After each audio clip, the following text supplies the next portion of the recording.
Greetings. It is I. Who else could it be but the Hollow Die? No, it's my turn. No, get out.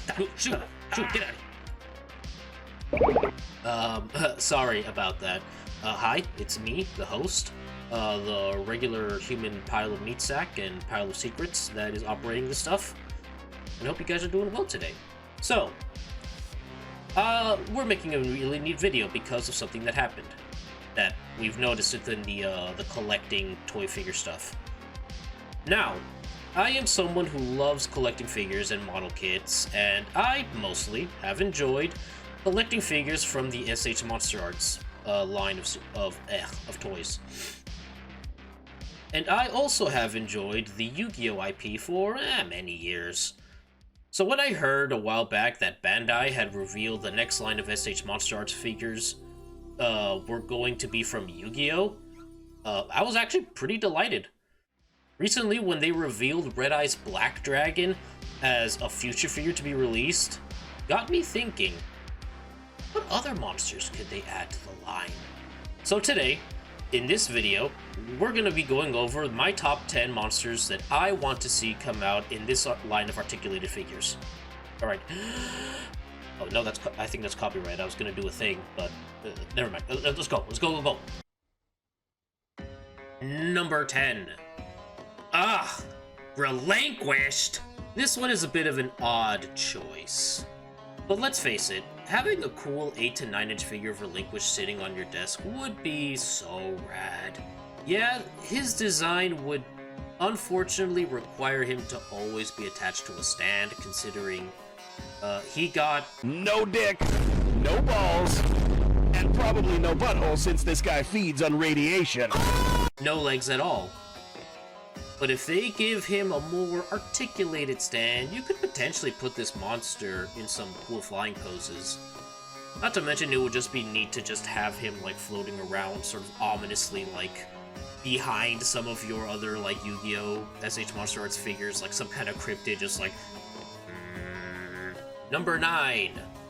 The Summoned Skull. The first big scary archfiend. Without a shadow of a doubt, my favorite monster in Yugi's deck was the Summoned Skull.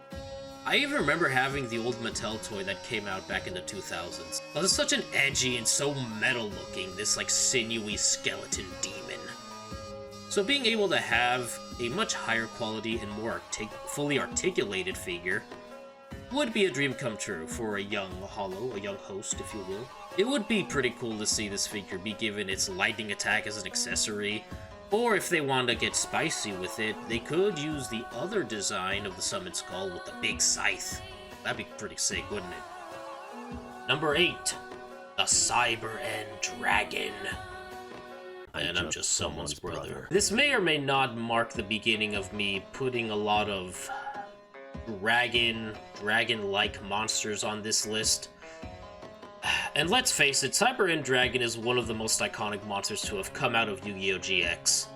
Seeing Zane school some fools with his big Robo-Dragon was always fun to watch. Not to mention how memorable it was to see Cyber End Dragon for the first time when he's using that power bond. SH Monsterarts have already made various Ghidorahs. So what's one more three-headed dragon, right? Right. Although, that long serpentine body would cause a lot of paint chipping, and possibly make it harder to keep it in a stable pose? Just give it a stand, I guess. Number 7. Grapa. Dragon Lord of the Dark World. Yeah, now this one is definitely going to be a stretch. Mostly because Grapa isn't a super big iconic monster from the Yu-Gi-Oh! IP. Now, I remember the Dark World monsters showing up in one of the later seasons of Yu-Gi-Oh! GX, but as far as I am aware, Grapa never made a real appearance in either the manga or the anime, which would make it difficult to get an idea on how to make a real figure out of, since all we have is the original artwork from the card to go off of. Still, you gotta admit, he'd make for a really badass looking figure looming over your shelf as a great lord of darkness. Number 6. any Tyrano. Hey, dinosaurs. Look, there are quite a few cool dinosaur monsters in the game, and as someone who, in their earlier years in the game, ran a dinosaur deck, despite the fact that there was really no support and all the dinosaurs were pretty trash, I still found way too many cool dinos designs that, honestly, I can't really pick one. Although, if I had to be realistic on which dinosaur will be picked first, my gut tells me it would probably be Two-Headed King Rex, since it's one of the big, like, dinos from the first, like, anime, even though it kind of just looks more like a weird dragon. Realistically, I would prefer that they go for Ultimate Conductor Tyrano. It's a very popular monster that pretty much helps shatter the mold for dinosaur archetypes, and it's just a really crazy and good design. If not, maybe a bit too complicated. Maybe Black Tyrano. That one's really nice. Number 5. Poseidra, the Atlantean Dragon. There are a lot of really cool sea serpent monsters in the game. Hell, some don't even look like actual sea serpents, but I digress. Poseidra, I feel like, is a good choice to bring a more serpentine creature in the toy line. Even though I kind of talked about that with Cyber and Dragon, whatever.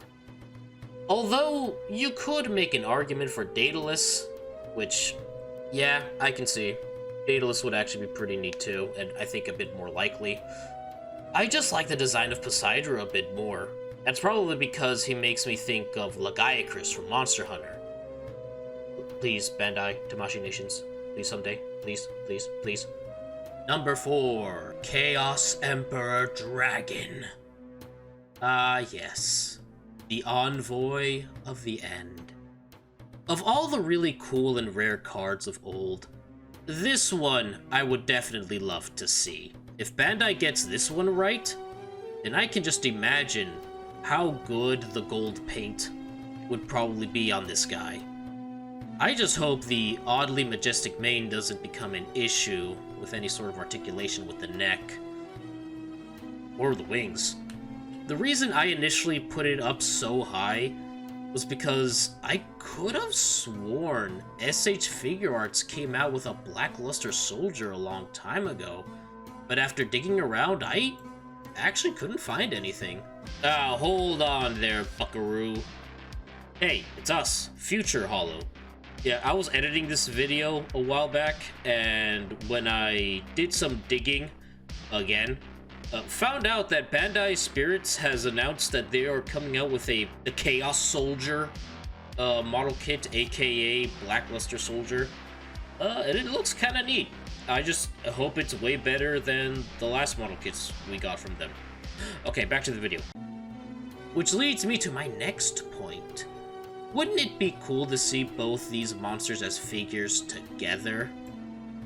To see these two rival creatures together on your shelf as the envoy of the beginning and of the end, having their climactic clash for the fate of it all, would be a spectacular sight. Also, as a side note, is it me or does Chaos Emperor Dragon look a little too familiar with that dark, dull green? Those gold pieces, that magnificent red mane, with that Blackluster Soldier looking a little like... Number 3. Malefics PoTagonist. Okay, we're entering some truly niche territory, so with that being said, well, I'm pretty sure we were already entering some niche stuff a bit ago. But with that being said... Hear me out. I am more specifically wanting to see Malefic Paradox Dragon, or even Malefic Truth Dragon, because they were the ace and or boss monsters of the antagonist from the Bonds Beyond Time movie. That being said, if Bandai decides to be smart about this, they could give these specific figures the Malefic masks and wings for the other dragons as accessories that you could apply to, say, the Blue Eyes or the Red Eyes or Cyber End Dragon figures that you may or may not already have. Although that could be pretty hard to figure out for some figures, and not to mention having such specific accessories could jack up the price. On the other hand, there's a good chance they're going to completely miss that opportunity and possibly just release a special color version where you get the Malefic specific accessories instead of saving money and doing something more efficient, because let's face it, Bandai has a weird love-hate relationship when it comes to making money. Number 2. Exodia Necros. Alright, let's be real here. I'm pretty sure Tamashii Nations is going to tackle this archetype, and I'm pretty sure the first one that they will come out with is Exodia proper. The Forbidden One. Biden, blast! I can also see why Exodia wasn't announced at all. Mostly because I'm pretty sure, I think Bandai or somebody came out with like a model kit of this guy relatively recently, so regardless, if this line continues successfully, then I'm sure Bandai would come out with an articulated Exodia. And if that does well enough, I don't think it'd be too much of a stretch for them to make an Exodia Necros. I mean, come on, how many variants and recolors of Legendary's Godzilla have they made so far? Yeah, there'd be no reason to believe that they can't just take an Exodia, paint it black. Boom, you're done. I know it's definitely the weaker monster, and quite frankly, not even a viable choice to have in a deck, but I have a genuine love for this one. The younger, edgy Hollow of the 2000s would have loved to have this undead revenant version of the totally not Osiris-inspired monster chilling on his desk, like a secret boss, waiting for you to stumble onto his lair. But now, number 1. Awaken, my sacred beasts! If you've been following me for a long time, then you definitely saw this coming. I have been a big fan of the Sacred Beasts since their inception. From their promotions in the TCG to their reveal in the GX anime. Now, they may not be the first evil doppelgangers of the Egyptian god cards, but they are easily the most recognizable and remembered among the fanbase. At least, I think so. Now, let's face it, Tamashii Nations will absolutely make the Egyptian gods into articulated figures. I feel like it would be a missed opportunity if they didn't. So imagine being able to have those three paired up next to the sacred beasts. That would make an incredible display. I can imagine both Uriah and Haman needing stands to keep them up and stable. And to be honest, the same could be said for Slifer and Ra. While I don't think they'd come with any accessories, it would be pretty rad to see Haman surrounded by crystals, kind of like how the SH Space Godzilla had crystals.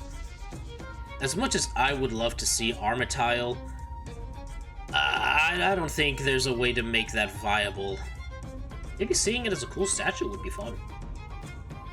And boom, that's it. That's our list of Yu-Gi-Oh! Monsters that we would love to see be put into the SH Monsterarts line. I don't really have any other skills, outros, or whatever have you. Thank you guys for watching. If you liked the video, if you enjoyed the video, you already know what to do. It's YouTube. There's no way I'm your first YouTube video. You already know the whole shtick. Do click that, do that. Type in the comments if you want to just, I don't know, share an opinion. Just try not to be an asshole, I guess. I don't know, man. I'm just here. I'm just a guy. And come back next time when we feed antifreeze to the drone.